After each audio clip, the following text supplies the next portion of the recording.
Ang Pilipinas ay mas lalong lumalala dahil sa mga nakaupo, politiko man o hindi, alam nila ang batas, at ang tama at mali at o ang nararapat para sa ibabubuti ng nasasakupan nila.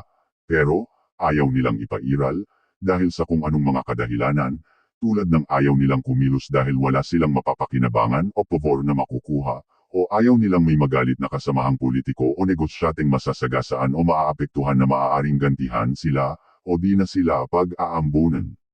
Kaya kayong mga bumoboto, iboto nyo ang totoong makadiyos at makatao, ayon sa aral ni Jesus, kaya huwag nyo nang iboto yung mga nasangkot na sa krimen o korupsyon, o mga nakikiisa sa mga masasamang politiko o opisyales. Simulan nyo na sa sunod na botohan, pag di nyo ginawa, sisihin nyo ang mga sarili nyo. Sinasabi ko, mahirap na pakinggan ng Diyos ang panalangin kung ang Diyos ay aakto para sa kaparusahan na tugon sa mga sarili nyong kasalanan.